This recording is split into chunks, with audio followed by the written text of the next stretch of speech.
Yesterday courier private limited. Domestic international cargo உங்கள் இல்லம் தேடி வந்து கொரியர் புக்கிங் டெலிவரி செய்து தரப்படும். வணக்கம். தலைப்புச் செய்திகள். இந்திய பிரதமர் நரேந்திர மோடியுடன் எப்போதும் நட்புறவுடன் இருப்பேன் என்ற ட்ரம்ப் கருத்துக்கு பிரதமர் வரவேற்பு.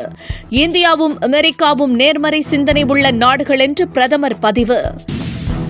லண்டனில் உள்ள அம்பேத்கர் நினைவு இல்லத்தை பார்வையிட்ட முதலமைச்சர் மு.க.ஸ்டாலின். அண்ணல் அம்பேத்கரின் வாழ்க்கை மாற்றிய இடத்தை பார்க்க பெருமையாக இருப்பதாக பதிவு. செங்கோட்டையன் பதவி பறிப்பால் தமிழக அரசியலில் உச்சகட்ட பரபரப்பு. சசிகலாவை செங்கோட்டையன் சந்திக்க உள்ளதாக தகவல்.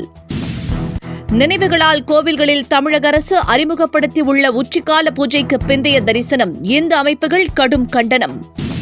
பரப்புரை தொடக்கத்தின் போது விஜய் பேச அனுமதி கேட்ட இடத்திற்கு ஒப்புதல் அளிக்க போலீசார் மறுப்பு. மாற்று இடத்தை தேர்வு செய்ய அறிவுறுத்தியதாகவும் தகவல். இனி விரிவான செய்திகள். இந்தியாவுடன் எப்போதுமே நட்புணர்வை போற்றுவேன் என்று அமெரிக்க அதிபர் ட்ரம்ப் கூறியிருப்பது பரபரப்பை ஏற்படுத்தியுள்ளது. ரஷ்யாவிடமிருந்து கச்சா எண்ணெய் வாங்குவதற்கு எதிர்ப்பு தெரிவித்த இந்தியா மீது 50% இறக்குமதி வரி விதித்தார். இதனால் இந்தியாவிற்கும் அமெரிக்காவுக்கும் இடையிலான உறவில் உரசல் ஏற்பட்டது. இந்த நிலையில் பிரதமர் நரேந்திர மோடி தனக்கு எப்போதுமே நண்பர்தான் என்றும் அவருடன் நட்புணர்வை என்றும் வேண்டுவேன் என்றும் கடைபிடிப்பேன் என்றும் ட்ரம்ப் கூறியுள்ளார். இதனை வரவேற்றுள்ள பிரதமர் நரேந்திர மோடி இந்தியாவும் அமெரிக்காவும் நேர்மறை எண்ணம் கொண்ட நாடுகள் என்று தெரிவித்துள்ளார். லண்டனில் அண்ணல் அம்பேத்கர் தங்கியிருந்த இல்லத்தை முதலமைச்சர் மு.க.ஸ்டாலின் பார்வையிட்டார். ஜெர்மனி, இங்கிலாந்துக்கு சென்றுள்ள முதலமைச்சர் மு.க.ஸ்டாலின் முக்கிய தலைவர்களின் நினைவிடங்களை பார்வையிட்டு அந்த நினைவுகளை பதிவிட்டு வருகிறார். இந்த நிலையில் லண்டனில் அண்ணல் அம்பேத்கர் தங்கியிருந்ததை பார்வையிட்ட முதலமைச்சர் நெகிழ்ச்சியுடன் குறிப்பிட்டுள்ளார். இபிஎஸ்க்கு எதிராக செங்கோட்டையன் போர்க்கொடி தூக்கியுள்ள நிலையில் தமிழக அரசியலை அது கலக்கியுள்ள நிலையில் சசிகலாவை நாளை சென்னையில் சந்திக்க உள்ளதாக தகவல்கள் வெளியாகியுள்ளது. இபிஎஸ்க்கு எதிராக செங்கோட்டையன் போர்க்கொடி தூக்கியுள்ளார். அவரது கட்சி பதவியை இபிஎஸ் பறித்திருக்கிறார். இந்த நிலையில் செங்கோட்டையனுக்கு பலரும் ஆதரவு தெரிவித்துள்ளனர். இதன் தொடர்ச்சியாக அவர் சசிகலாவை நாளை சந்தித்து பேசவுள்ளதாக தகவல்கள் வெளியாகியுள்ளது. இபிஎஸ்க்கு எதிராக போர்க்கொடி தூக்கிய செங்கோட்டையனை கட்சி பதவியிலிருந்து இபிஎஸ் நீக்கியுள்ளார். இதனால் செங்கோட்டையன் ஆதரவாளர்கள் கொந்தளிப்பில் உள்ளனர். இதுகுறித்து அவர்கள் இபிஎஸ்க்கு கடிதம் எழுதியுள்ளனர். ஈரோடு புறநகர் மேற்கு மாவட்ட நிர்வாகிகள் 100க்கும் மேற்பட்டவர்கள் தனித்தனியாக கடிதம் எழுதியுள்ளனர். இதில் முன்னாள் எம்எல்ஏ சத்யபாமா மற்றும் ஐடி பிரிவு செயலாளர் செந்தில்குமார் ஆகியோரும் அடங்குவர். செங்கோட்டையனை தொடர்ந்து தங்களையும் கட்சியிலிருந்து நீக்குங்கள் என்று அவர்கள் வலியுறுத்தியுள்ளனர். பிரதமர் நரேந்திர மோடி மேஜிக் செய்துள்ளதாக பிரேமலதா கூறியுள்ளார். திருவண்ணாமலை கோயிலில் சுவாமி தரிசனம் செய்துவிட்டு செய்தியாளர்களை சந்தித்த அவர் ஜிஎஸ்டி வரி குறைப்பு விவசாயிகளுக்கும் தொழிலாளர்களுக்கும் பெரிய உதவியாக இருக்கும் என்று தெரிவித்துள்ளார்.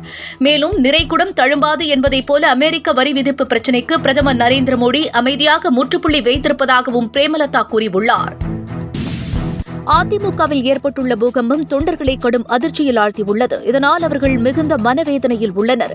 எம்ஜிஆர் மறைவுக்கு பிறகு ஒரு பெரிய பிளவை சந்தித்த அதிமுக ஜெயலலிதா தலைமையில் ஒன்றிணைந்தது.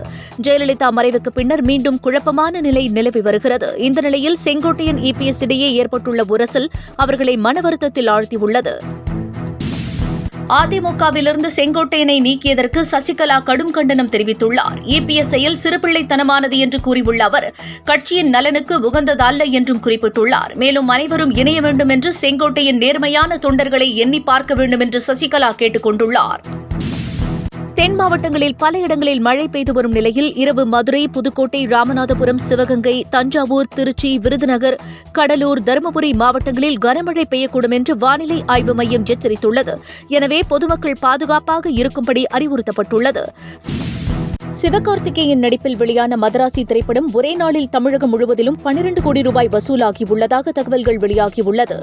உலகளவில் 18 கோடி ரூபாய் வசூலாகியிருப்பதாக கூறப்படுகிறது. எனினும் அமரன் செய்த சாதனையை இப்பொழுது முறியடிக்க முடியவில்லை என்றும் கூறப்படுகிறது. அமரன் திரைப்படம் ஒரு நாளிலேயே 42.3 கோடி ரூபாய் வசூலானது. நிதி மோசடி குற்றவாளிகளை நாடு கடத்தும் பணிகள் முன்னேற்றமடைந்துள்ளது. இது தொடர்பாக பிரிட்டன் அதிகாரிகள் குழு அண்மையில் திகார் சிறையில் ஆய்வு செய்தனர். நீரவ் மோடி, மல்லையா இங்கிலாந்து தப்பி ஓடியுள்ள நிலையில் இந்திய சிறைகளின் நிலையை கருத்தில் கொண்டு அவர்களை நாடு கடத்துவதற்கு தயக்கம் காட்டியதாக கூறப்படுகிறது. இந்த நிலையில் சிறப்பு வசதி செய்து தருவதாக பிரிட்டன் குழுவிடம் இந்தியா கூறியதை அடுத்து நீரவ் மோடி, மல்லையா உள்ளிட்டோர் விரைவில் நாடு கடத்தப்படுவார்கள் என்று கூறப்படுகிறது. ஆசிய கோப்பை போட்டியில் பாகிஸ்தான் உடனான போட்டியை இந்தியா புறக்கணித்துள்ளது. இது தொடர்பாக மௌனம் காத்து வரும் பிசிசிஐ தற்பொழுது மௌனத்தை கலைத்துள்ளது.